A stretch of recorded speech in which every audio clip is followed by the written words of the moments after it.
சிவகங்கை மாவட்டம் திருப்பத்தூர் வட்டத்திற்குட்பட்ட சிராவயல் கிராமத்தில் சுதந்திர போராட்ட காலத்தில் காந்தியடிகள் ஜீவாவுடன் சந்தித்தது நினைவாக செய்தி மக்கள் தொடர்புத் துறையின் சார்பில் 3 கோடி ரூபாய் மதிப்பீட்டில் கட்டப்பட்டு வரும் அரங்கம் மற்றும் இம்மாவட்டம் காரைக்குடி மாநகராட்சிக்குட்பட்ட கழனிவாசல் பகுதியில் வீறு கவியரசர் முடியரசனாருக்கு தமிழ் வளர்ச்சித்துறையின் சார்பில் 50 லட்சம் ரூபாய் மதிப்பீட்டில் திருவுருவ சிலை அமைக்கும் பணியினையும் சிவகங்கை நகர் பகுதியினை ஒட்டியுள்ள சூரக்குளம் பகுதியில் 50 லட்சம் ரூபாய் மதிப்பீட்டில் அமைக்கப்பட்டு வரும் சுதந்திர போராட்ட வீரர்களான மருதுபாண்டிய சகோதரர்களின் திருவுருவ சிலை அமைக்கும் பணியினை மாநில தமிழ் வளர்ச்சி மற்றும் செய்தித்துறை அமைச்சர் மு.பே. சாமிநாதன், கூட்டுறவுத்துறை அமைச்சர் பெரிய கருப்பன், துறை செயலாளர் ராஜாராமன் ஆகியோர் ஆய்வு மேற்கொண்டனர்.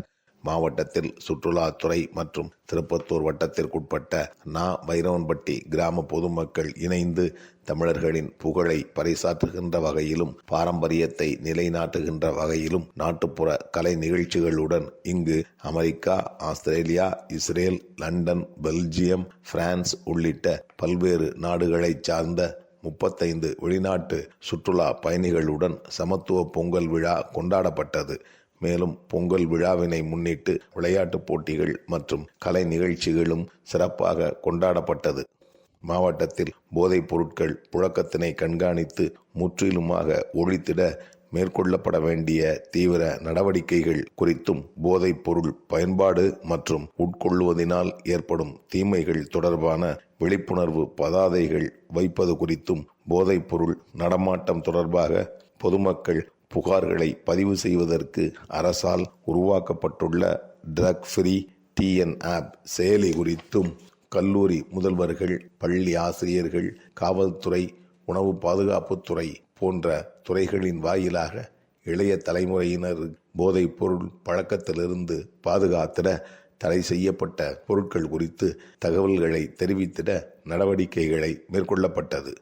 இம்மாவட்டம் கீழடியில் தொல்லியல் துறையின் சார்பில் அகழாய்வு பணிகள் நடைபெற்றதின் வாயிலாக கிடைக்கப்பெற்ற பொருட்களை காட்சிப்படுத்தும் விதமாக அருங்காட்சியகம் அமைக்கப்பட்ட நிலையில் திறந்தவெளி அருங்காட்சியகமும் அமைக்க முதல்வர் அறிவித்ததை அடுத்து அதற்கான பணிகள் விரைந்து நடைபெற்று வருகிறது.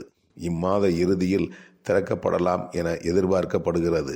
கீழடி பகுதியை சுற்றியுள்ள கொந்தகை, அகரம், மணலூர் உள்ளிட்ட பகுதிகளில் தொல்லியல் துறையினர் சார்பில் 8ஆம் கட்ட அகழாய்வு பணிகள் மேற்கொள்ளப்பட்டதில் இதுவரை இதன் மூலம் கிடைக்கப்பெற்ற 13,684 பொருட்களை அருங்காட்சியகத்தில் காட்சிப்படுத்தப்பட்ட நிலையில் கடந்த 2023ஆம் ஆண்டு முதல் பொதுமக்கள் பார்வையிட்டு வருகின்றனர்.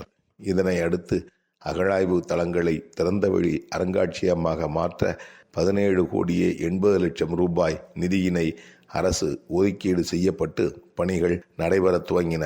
இம்மாத இறுதியில் இங்கு திறந்தவெளி அருங்காட்சியகம் அமைப்பதற்கான பணிகள் தீவிரப்படுத்தப்பட்டு நடைபெற்று வருகிறது. இம்மாவட்டத்தில் உள்ள அரசு பள்ளிகளை மேம்படுத்துவதற்கு நம்ம ஸ்கூல் நம்ம ஊர் பள்ளி திட்டத்தின் மூலமாக சமூக பங்களிப்பு மற்றும் தனிப்பட்ட பங்களிப்புகளை ஒருங்கிணைக்கவும் இத்திட்டத்தின் மூலம் பொதுமக்கள் தங்களது பங்களிப்புகளை பொருளாகவோ பணமாகவோ அல்லது களப்பணி செய்வதின் மூலமாகவோ பங்களித்திடலாம். மேலும் இத்திட்டத்தின் வாயிலாக குறு, சிறு, நடுத்தர மற்றும் பெரு நிறுவனங்கள், முன்னாள் மாணவர்கள், தனிநபர்கள் அளிக்கும் நிதியை கொண்டு அரசு பள்ளிகளை உயர்த்த முடியும் எனவும், மேலும் மாவட்ட நிர்வாகத்தின் வாயிலாக பயனீட்டாளர்களுக்கு பயனீட்டுச் சான்றிதழ், வரிவிலக்கு பாராட்டுச் சான்றிதழும் வழங்கப்பட உள்ளது. இத்திட்டத்தின் செயல்பாடுகள் அனைத்தும் மாவட்ட ஆட்சித்தலைவரால் கண்காணிக்கப்பட உள்ளதால் அரசு பள்ளிகளை மேம்படுத்தும் பணியில் பொதுமக்கள் இணையலாம் என தெரிவித்துள்ளனர். இம்மாவட்டத்தில் இந்திய தேர்தல் ஆணையத்தின் அறிவுறுத்தலின்படி பொதுமக்கள் வாக்குப்பதிவு எந்திரத்தில் வாக்களிக்கும் முறை குறித்து முன்னோட்ட விளக்கத்தினை டெமோ அளிக்கப்படுவதை ஆட்சித்தலைவர் துவக்கி வைத்தார்.